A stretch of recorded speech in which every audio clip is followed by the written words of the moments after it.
So yesterday, Dallas Cowboys win 27-13, Thursday Night Football. It wasn't a great game, but Cowboys took care of business against a Tennessee team, which is pretty beat up to be fair to them, but we know who Tennessee is. If they don't have Derrick Henry, they're going to struggle. They fall. And the Dallas Cowboys now move to 12-4 on the season.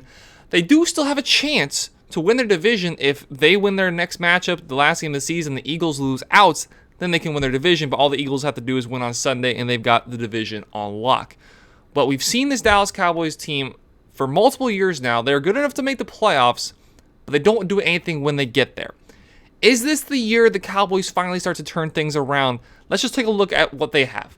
On the offensive side of the ball, now, to be fair, they do have an extra game up on every other team, so keep that in mind when I'm going over these stats. First in points, fourth in total yards, fifth most passing touchdowns, second most rushing touchdowns, second most touchdowns in general, and fifth in sacks allowed. And then on the other side, the defense, they have the second most sacks, the second best against the pass. They're not great against the run, bottom 10 in the league in terms of the rush. Fifth total yards allowed, fifth most yards allowed, and third most total points allowed. Sorry, drew a blank there. This is a very good team. Don't let the media dissuade you too much. This is a very good team. This is a top 10 team. This is a team that I've had in the top 10 of my power rankings now for a majority of the season. I have them around 6 or 7. The top 5 is so strong. Any one of these guys, the Bengals, the Chiefs, the Bills, the 49ers, and the Eagles, I think are all better than the Cowboys. Eagles, when they have Jalen Hurts, certainly better than them. I think they would have won that game if Jalen Hurts would have played.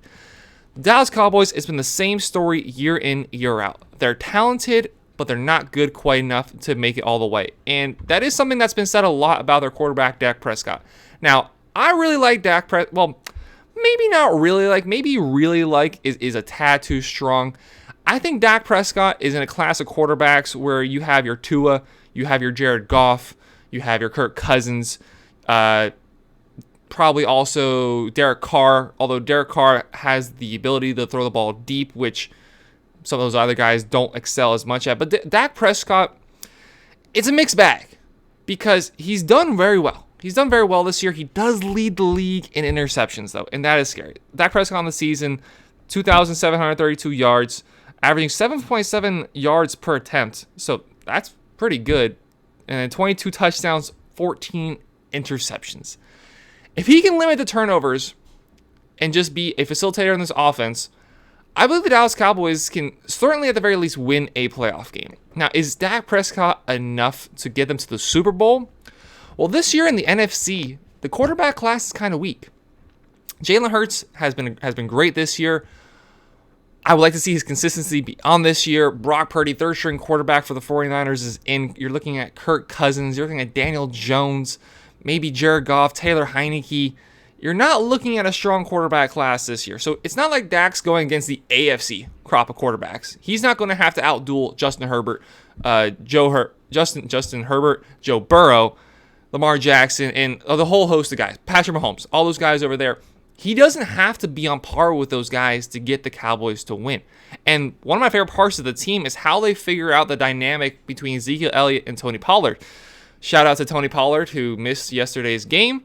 He probably would have eaten, but, it's okay. My fantasy football team didn't need you. Sorry, no, my 2 fantasy football teams didn't need you, nor did they need Derrick Henry. My 2 fantasy football teams that I have Derrick Henry on. It's okay.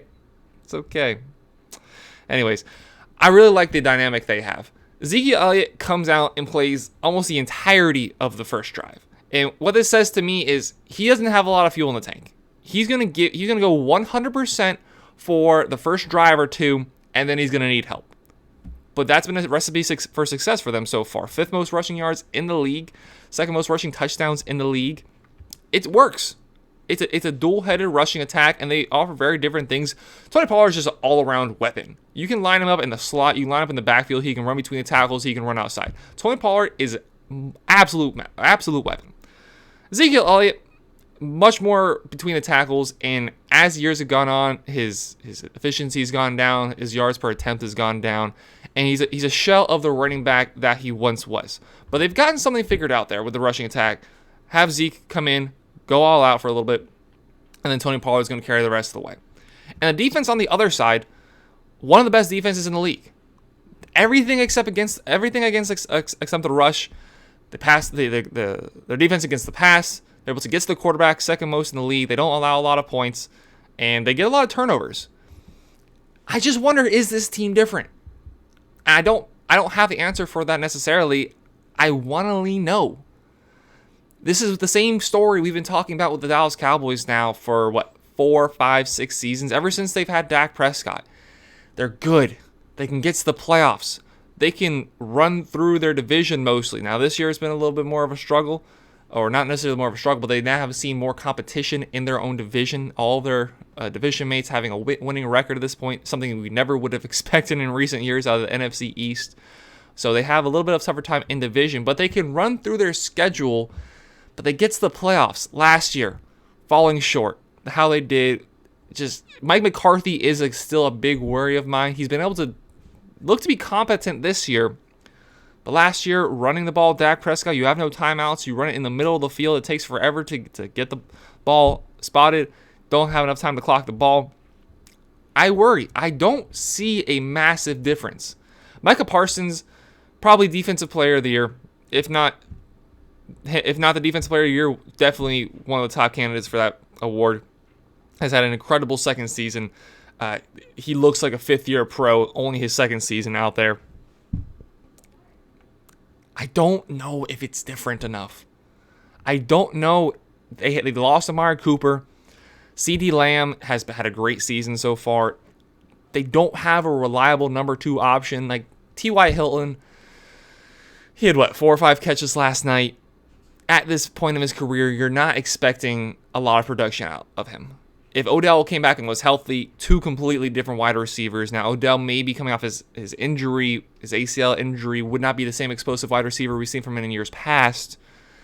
But I don't know if they have enough. You look at the San Francisco 49ers, they have Pro Bowlers at every position, where Brock Purdy, it's just super easy for him. He's undefeated as a starting quarterback. He's had a very easy time of things. Jalen Hurts, all-pro offensive line. Lane Johnson being out. We'll see what happens with his injury. And now the Dallas Cowboys, we got Tyler Biadasz. Sorry, I tried. That definitely is a concern. They're going to shuffle the offensive line around a little bit because they've kept Dak mostly upright and Cooper Rush earlier on in the season mostly upright this season. So if they have to shuffle around that offensive line, that is a concern for them. I just heavily have my doubts whether this Cowboys team is any different than the last few years. The NFC is one of the weaker it's been in recent years. The Buccaneers aren't what they were the last few seasons. They're just going to limp their way into the playoffs probably just because on the fact that Tom Brady can almost guarantee you a win if he has the ball with 2 minutes left. My biggest concern from it is the Eagles fully healthy with Jalen Hurts and the 49ers. So they're going to end up being the wild card, and they're probably going to have to play Tampa in the first round. And Tom Brady, we know he just knows how to win. I don't know if they get past Tampa, and then if they get past Tampa, congratulations. Now you're probably going to have to play the Eagles in Philadelphia, and Jalen Hurts is going to be back. His shoulder is going to be fine. Maybe Lane Johnson's back. I don't believe in the Cowboys to win the Super Bowl. I like Dak. I like this rushing attack. I love the defense on the other side. I just think it's going to be the same old Dallas Cowboys.